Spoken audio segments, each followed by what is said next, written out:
আগামী প্রজন্ম তাদের জন্য বাংলায় ভারতীয় জনতা পার্টি সরকারের আসা খুবই দরকার।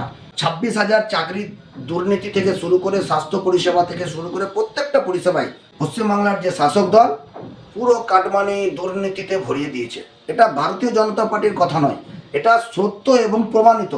তার জন্য রেশন দুর্নীতিতে রেশন মন্ত্রী, খাদ্যমন্ত্রী, চাকরি দুর্নীতিতে শিক্ষামন্ত্রী, গরু চুরি মামলায় ওনাদের দলের সভাপতি থেকে শুরু করে প্রত্যেকজনা জেল খেটেছে, মহামান্য আদালতের নির্দেশে জেল খেটেছে। আর কেন খেটেছে পশ্চিমবাংলার মানুষ প্রত্যেকেই জানে। তারা চুরি করেছে, চুরির দায়ে তারা বেলে আছে। এই যে চুরির যে 2011 সালে মানুষ যে পশ্চিমবাংলায় সিপিএমকে হাঁটিয়ে মমতা ব্যানার্জির ওপর যে ভরসা করেছিল, সেই ভরসাতে আজকে মমতা ব্যানার্জি ভস্যে ঘি ঢেলেছে, সেটা সত্য এবং প্রমাণিত। সেই জন্য শিক্ষিত বেকার যুবক যুবতীটিকে আজকে রাস্তাতে 1,500 ভাতা পাওয়ার জন্য লাইনে দাঁড়াতে হচ্ছে। এটাই বাংলার লজ্জা।